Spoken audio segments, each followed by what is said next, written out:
So without further ado, please can we welcome Ron Ries, Understanding Debt. Ron Ries. Thank you.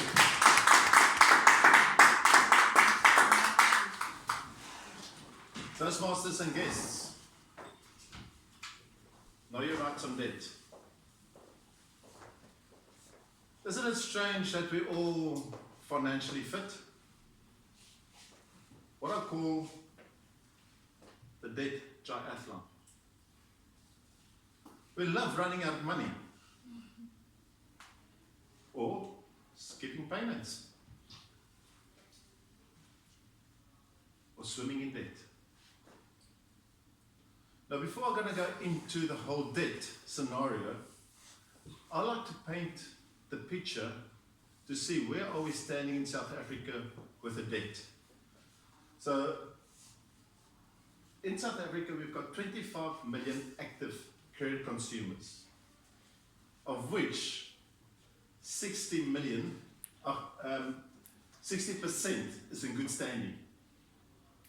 Bear in mind, school leavers is also in good standing, so are the varsity students.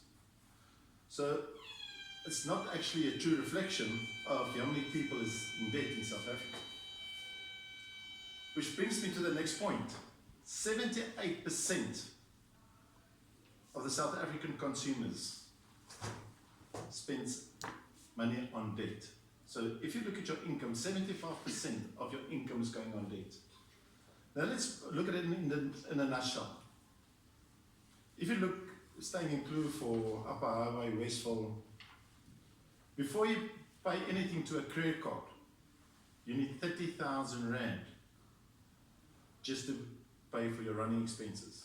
2 kids at school at Hillcrest High, it's nearly 7,000 Rand. 12,000 Rand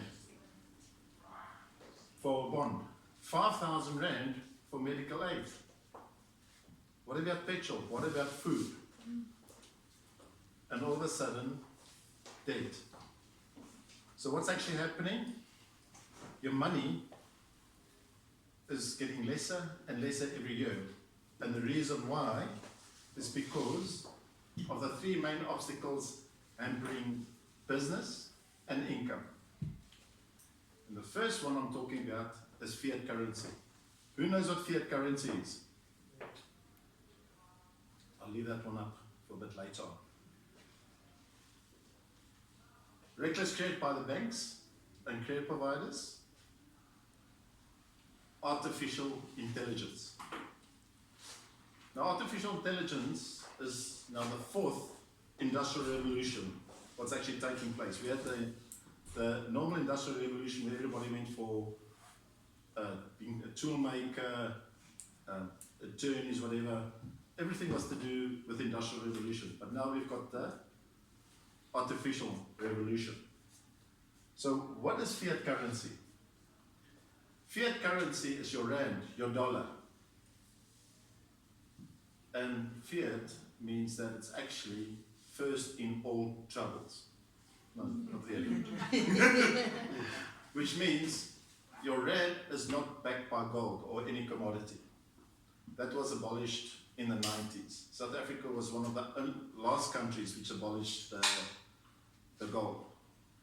Now let's look at why is it important.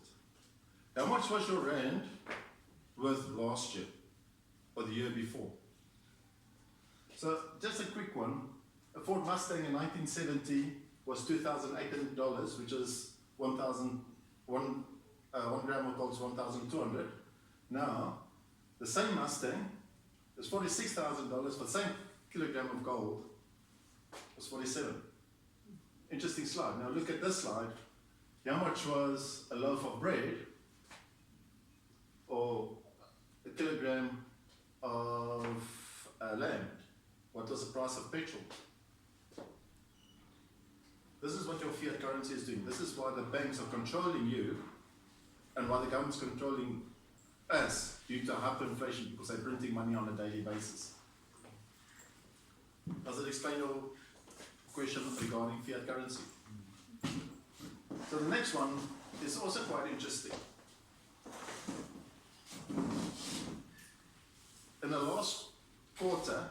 the latest stats of the NCR last quarter, 80 million accounts, of which 58 million is in good standing. Let it sink in. There's 22 million accounts floating somewhere between debt collectors, attorneys, and just imagine there's 350 courts. How are they going to handle 22 million accounts? Bear in mind the average consumer sits with 14 accounts. AI, cell phone. How many jobs has been lost due to a cell phone? Where's Kodak today? We look at Uber, the biggest taxi organization in the world. Facebook, the biggest media house in the world, but they don't own any content. We're always on Facebook, WhatsApp. How much money is Telkom losing? And how many jobs are being cut by the bank due to AI, due to blockchain technology? All of this plays a vital role in your income. So let's talk about my story. Why am I passionate about that? I'm going to go back to 1997. And I was approached by my black mother, Mrs. Nsamandi, from Jozini, said to me, can you help me to build a shopping center in the rural community? No problem. What did I do? I said, fantastic. This is my way to get debt-free, go on to pension. I'm now into property. Not realizing it's tribal land. You know how tribal land works. The Amakosi, the PTO, permission to occupy. Not realizing you cannot get a bond. So what I had to do is I had to convert tribal land into a 40-year lease with a team of mine to apply for a bond. It took 2 years going through the different government sectors from Balibusa, Environment Affairs, you name it. And then the bank says, fine, we will give you the money. But being blindsided because I'm just looking at my future of being bond free and having annuity income, being in the property game. I then approached the bank, and the same bank gave me bridging finance. All I had to wait for now is for the bond to be registered and to apply for the bond papers, because I said there won't be any problem. But this is quite interesting. So to give you an idea, on the Sunday, I went to a friend's house and he had the Bible lying next to him, and I opened the Bible and Proverbs 6 jumped out and says, do not sign surety because you will always be indebted to somebody. No, it doesn't apply to me. What happened? The Monday I signed the bond papers, nothing can go wrong, I've got bridging finance, we can start, all we have to wait for is a bond to be registered. Yeah. On the date of registration, the bank pulled the plug and they said, we're happy with the project, but our investors aren't happy where they're investing their money. I have 500,000 rand in the ground. What must I do? Anyway, what do you get? You know those nice numbers? When are you going to pay? Ish, I don't know, I haven't got money. Again, the attorneys are phoning. And all of a sudden, the sheriff rocks up. Mr. Ries says, the summons for you. I mean, at the end of the day, myself and the sheriff were good mates. I ran a microlending business. I used to give him loans because he was running out of money, but I have to appear in court because of the summons. So anyway, not a problem. All sorted out.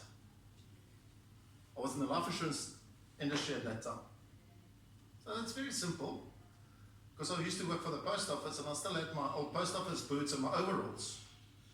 Put my overalls on, my post office boots. Hey, the magistrate's going to feel sorry for me. Opposing attorneys are going to feel sorry for me. I go into court. And it's like an auction. Yeah, Section 65, standing in Pinetown Court. Mr. Van der Merwe, Mr. Zulu, Mr. Ries, yeah, every Wednesday morning I go to court. And I felt, humiliated. What's actually happening? Then I realized, hang on, if I don't change my attitude, who's going to change it? I'm in the life insurance industry. So what I do, play smart, walk into court,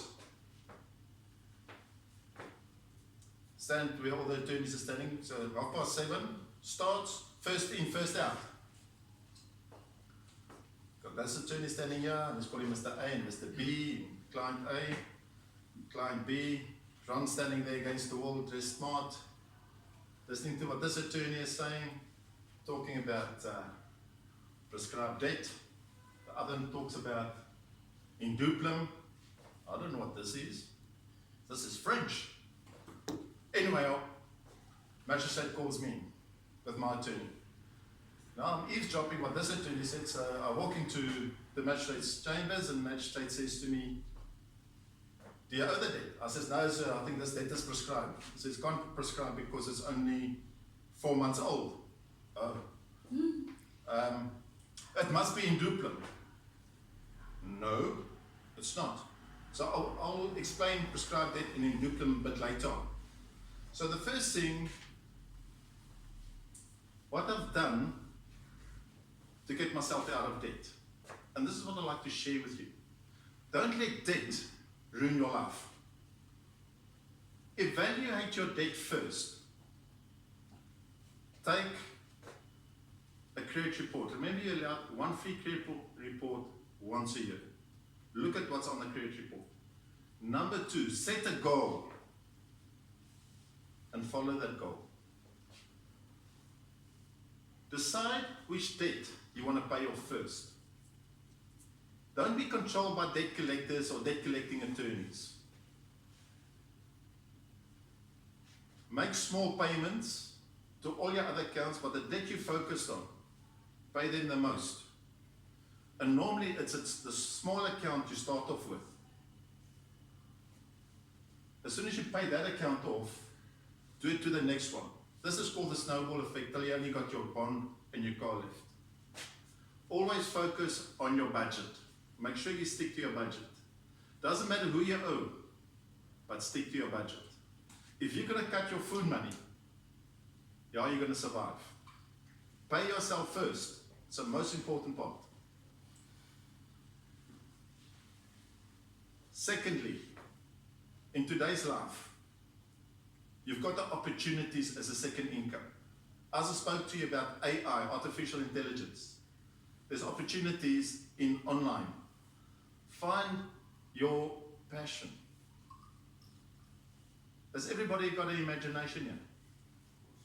Why don't you follow it? Because we're too scared.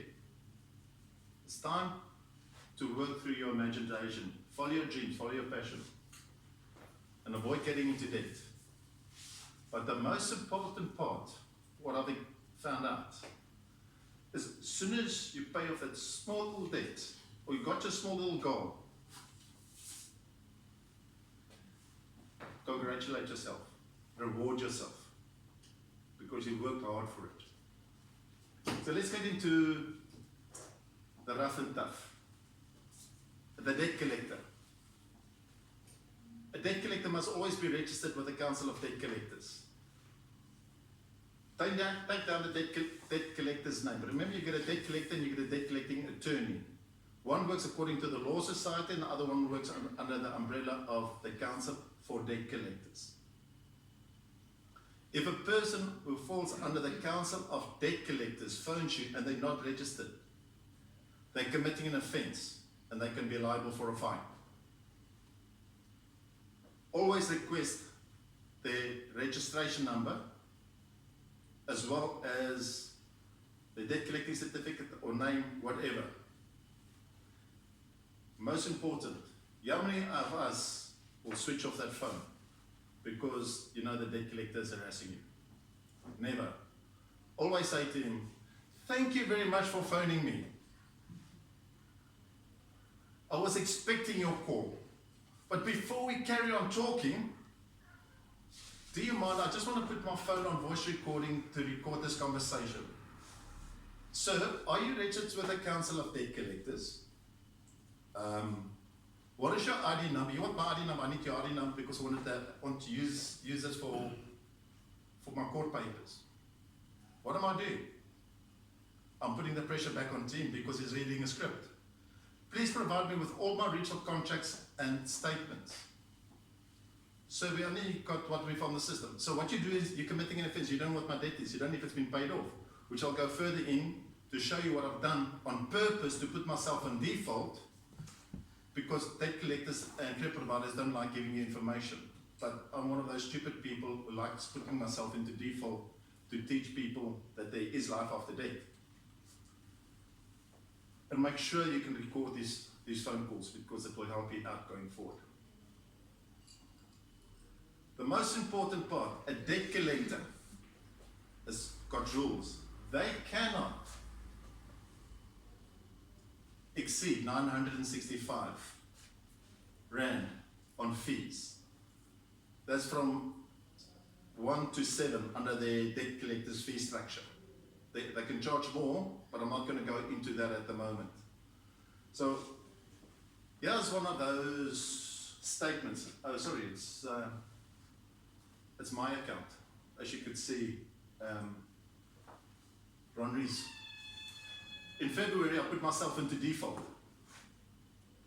I only owed 657 Rand. I refused to pay them. They charged me additional debt collecting fees. I phoned them, I chirped them, they didn't care. Till I got to senior management, and then they wrote off my fees.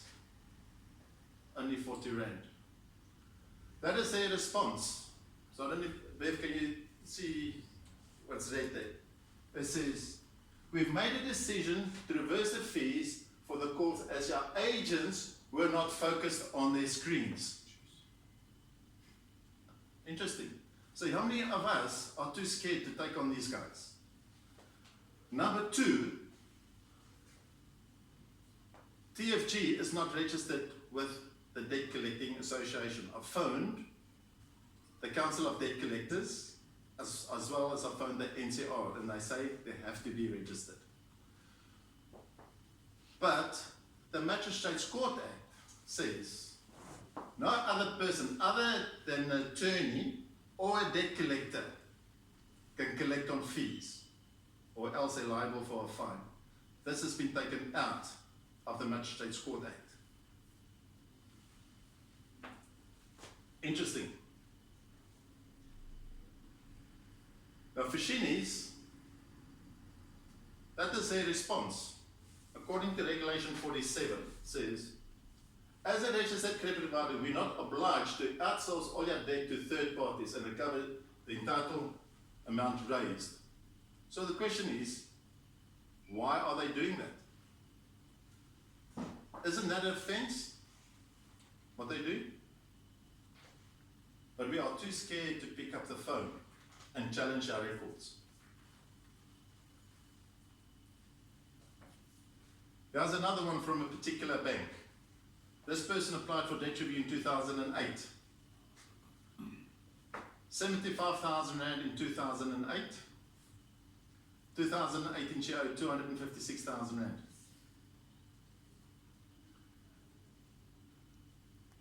The interest was 709. It went to 3,300. But this is the scary part, ladies and gentlemen. In 2008, the credit life was 138 Rand. It went up to, credit life went up 1,475 Rand. The monthly payments was 911 Rand. Yeah. When will she be able to get out of debt? Very simple, she spoke to me. The reason for why I'm showing you this slide, I spoke to you about in duplum. Now in duplum means when she defaulted on this account at 75,000, which means let me explain it to you in simple terms. If I borrowed 1,000 Rand from credit provider A and I defaulted on 800 Rand, that 800 Rand cannot be more than 1,600 Rand, including fees, cost, and credit life. Must I say that again? If I borrowed 1,000 Rand and I defaulted on 800 Rand, the 800 Rand what I only got left, that 800 Rand cannot be more than 1,600 Rand. So if she defaulted on 75, could only be 150,000. We claim back 166,000 Rand plus interest for this client, and we wrote off this debt.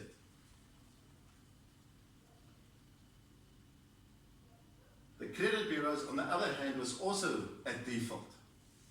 Because remember, you've got the right. Because the information on the credit bureau, the credit bureau must make sure that the information they receive from the credit provider is correct. That's why you have to challenge your credit report. They've got 20 days to rectify anything that's on your credit report. What is quite interesting, I've done 50 credit reports in the last 3 months. And all 50 had mistakes on them, from 1 to 11 mistakes. I'm sitting with one, the case number does not even exist. The administrator, they got 3 different administrators for the same case number. Interesting. You want to purchase a car? This person purchased a car of 210,000, paid additional 26,000 Rand, loaded the VAT, and sits with an outstanding balance of 272,000 Rand. Bear in mind all those accessories that you're putting on, motor plans, credit life. Who gets a commission? The banks. Who pays for the commission? You do. Who gets finance on it? You do. And a balloon payment gets put on it. So how do you know if that car has been repossessed correctly, financed correctly, due to that? Now, how do you take action in a debt? First of all, do a free credit report. Show me who's done a free credit report this year. Why do you have to do a free credit report? I went to a particular bank to open up an overdraft, just to realize somebody opened an overdraft in my name. People steal information. People steal your card information, buying stuff on your retail accounts. Be aware. Investigate your credit agreements. I'll show you why you need to investigate your credit agreements. Make sure your debt is not prescribed. Now, what is prescribed debt? Prescribed debt is debt that's older than 3 years, where no money has been received, no acknowledgement is done, or no legal action is started. That debt gets written off and is not allowed to reflect on the credit bureau.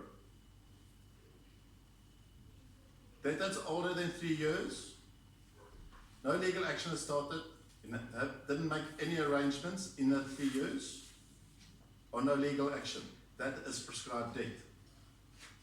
I told you what in Duplo is. Buying a car, be aware of the costs, the fees. Rather pay if you want those additional benefits, don't make the F&I agent rich. Pay it separately. Debt counselling is an option to come out of debt. Consolidation is to come out of debt. And if you're really in bad situation, you can go for sequestration. But when you go for debt counselling, be aware which debt counsellor you're going to go to.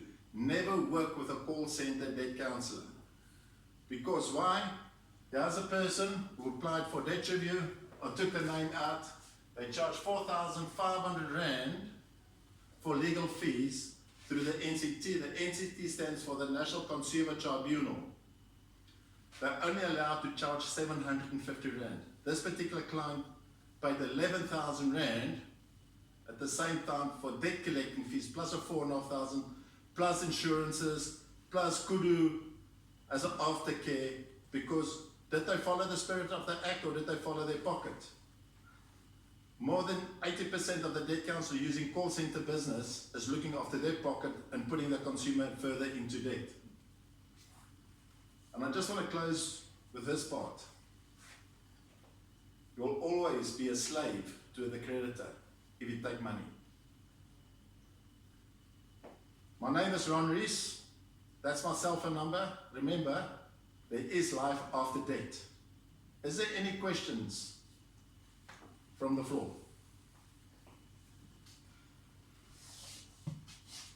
We're all in shock. I can give a recommendation. Yeah, you do. Ron, when I was from the business, when everything went pear-shaped, I didn't know what to do. I just had these mountains. I went, Ron, Dawn, sort it. And it was absolutely amazing that Ron can bully lawyers, but I didn't realize lawyers actually have, or attorneys have budgets to achieve at the end of the month. Wow. So yes, if you do have it, speak to Ron. Barbara, can I maybe mention about the one account? Yes? Or Barbara owed on the one account 750,000 Rand. We brought it down to 200,000 Rand for full and final settlement. The one attorney was 140 and we settled it at 70. If you know how to manage your debt and you know how to understand the act, you can do it. We just had one now where a certain bank gave a client a settlement on a 55,000 Rand account, gave him a settlement of 5,000 Rand. So don't be bullied by debt collectors, attorneys and credit providers. Pay yourself first. Don't let your family suffer. Have fun. Thank you.